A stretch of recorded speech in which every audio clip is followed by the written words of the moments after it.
I love church history. J'aime l'histoire de l'Église. Peut-être comme beaucoup d'entre vous, ma foi est affermie quand j'apprends le dévouement remarquable de nos ancêtres qui ont accepté l'Évangile et ont vécu ancrés dans la foi.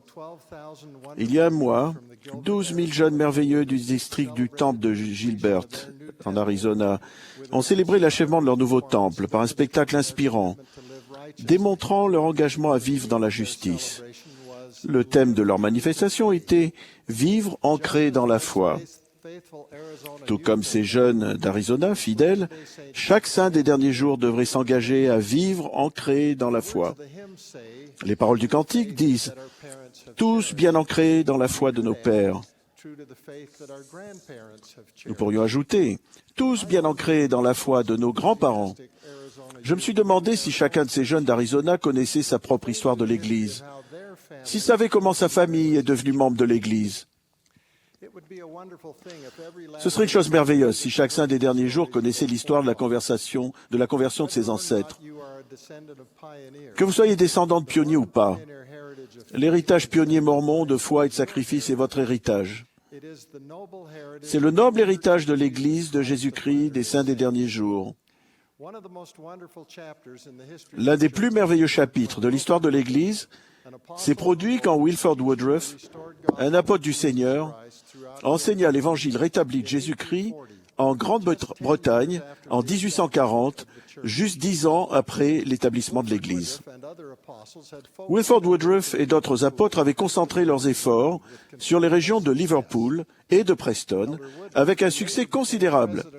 Frère Woodruff, qui devint plus tard président de l'Église, priait constamment Dieu de le guider dans cette œuvre très importante. Ses prières menèrent à l'inspiration d'aller enseigner l'Évangile ailleurs. Le président Monson nous a enseigné que lorsque nous recevons des cieux l'inspiration de faire quelque chose, nous le faisons maintenant, nous ne le remettons pas plus tard. C'est exactement ce que fit Wilford Woodruff.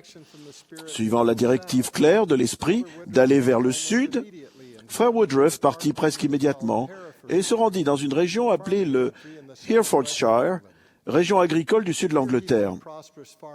Il y rencontra un fermier prospère du nom de John Benbow, qui l'accueillit, le cœur joyeux et reconnaissant. Un groupe de plus de 600 personnes, qui s'appelait les Frères Unis, avait prié pour avoir la lumière et la vérité. Le Seigneur avait envoyé Wilford Woodruff en réponse à leur prière.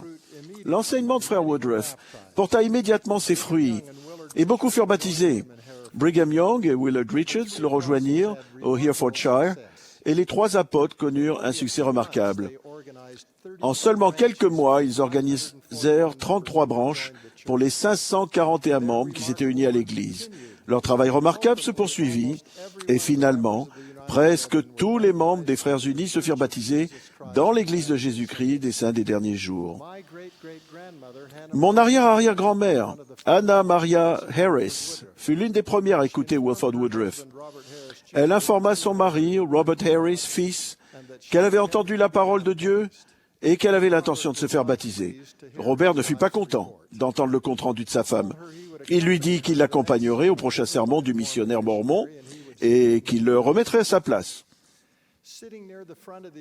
Assis vers l'avant de l'Assemblée, fermement résolu à ne pas se laisser influencer et peut-être à chahuter le prédicateur itinérant, Robert fut immédiatement touché par l'Esprit, tout comme sa femme l'avait été. Il sut que le message du rétablissement était vrai et sa femme et lui se firent baptiser.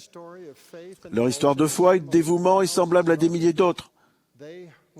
Quand ils entendirent le message de l'Évangile, ils surent qu'il était vrai.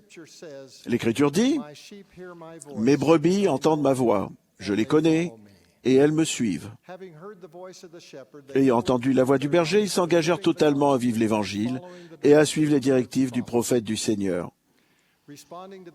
En réponse à l'appel à se rassembler en Sion, ils abandonnèrent leur foyer en Angleterre, traversèrent l'Atlantique et rejoignirent les saints à Nauvoo, en Illinois. Ils embrassèrent l'Évangile de tout leur cœur.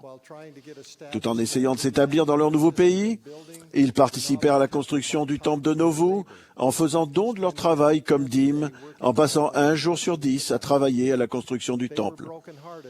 Ils eurent le cœur brisé en apprenant la mort de leur prophète bien-aimé, Joseph Smith, et de son frère Hiram. Mais ils persévérèrent. Ils restèrent ancrés dans la foi.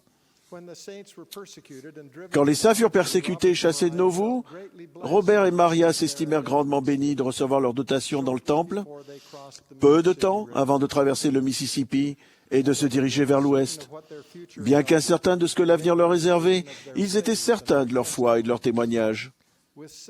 Avec 6 enfants, ils pataugèrent dans la boue pour traverser l'Iowa en route vers l'ouest.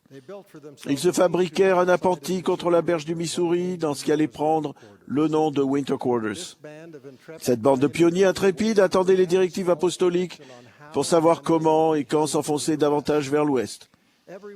Les plans de chacun furent modifiés quand Brigham Young, le président du Collège des 12, lança aux hommes un appel à se servir volontairement dans l'armée des États-Unis, dans ce qui devint le bataillon mormon.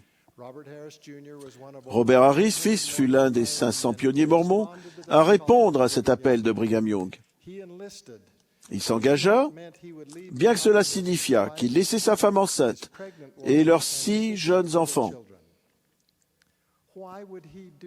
Pourquoi les autres hommes et lui firent-ils une chose pareille?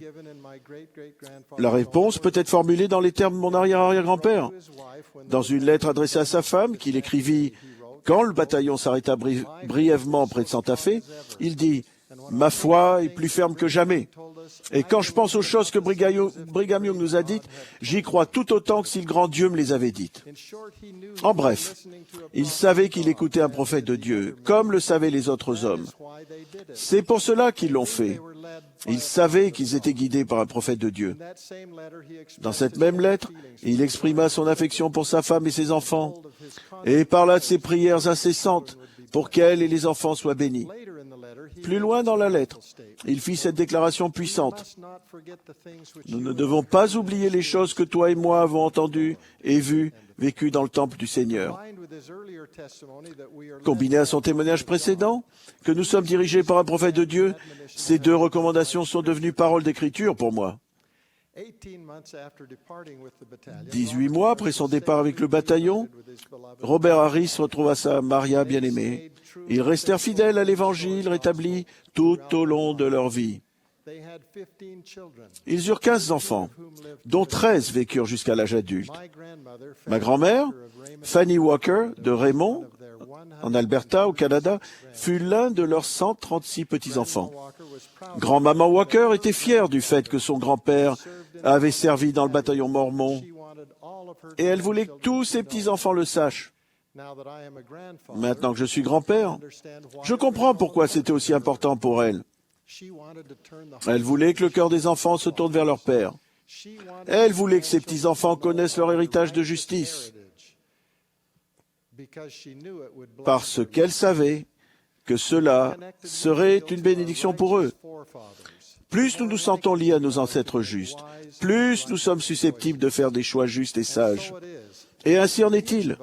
Chacun de nous sera grandement béni s'il connaît les histoires de foi et de sacrifice qui ont emmené ses ancêtres à se joindre à l'Église du Seigneur. Dès la première fois où Robert et Maria entendirent Wilford Woodruff enseigner et témoigner du rétablissement de l'Évangile, ils surent que l'Évangile était vrai. Ils savaient aussi que, quelles que soient les épreuves ou les difficultés qu'ils rencontreraient, ils seraient bénis s'ils restaient ancrés dans la foi. C'est presque comme s'ils avaient entendu les paroles de notre prophète actuel qui a dit « Aucun sacrifice n'est trop grand pour recevoir les bénédictions du temple. » On trouve sur la tranche de la pièce de 2 livres sterling du Royaume-Uni l'inscription suivante « Juché sur les épaules de géants ». Quand je pense à nos merveilleux ancêtres pionniers, j'ai le sentiment que nous sommes tous juchés sur les épaules de géants. Bien que l'exhortation vienne d'une lettre de Robert Harris, je crois que d'innombrables ancêtres enverraient le même message à leurs enfants et petits-enfants. Nous ne devons pas oublier les expériences que nous avons vécues au temple, ni oublier les promesses et les bénédictions qui sont nôtres grâce au temple. Deuxièmement, nous ne devons pas oublier que nous sommes dirigés par un prophète de Dieu. Je témoigne que nous sommes dirigés par un prophète de Dieu. Le Seigneur a rétabli son Église dans les derniers jours, par l'intermédiaire de Joseph Smith, le prophète. Et nous ne devons pas oublier que nous avons été dirigés par une chaîne ininterrompue de prophètes de Dieu, de Joseph à Brigham, et par chaque président de l'Église successif, jusqu'au prophète actuel, Thomas S. Monson. Je le connais, je l'honore, et je l'aime.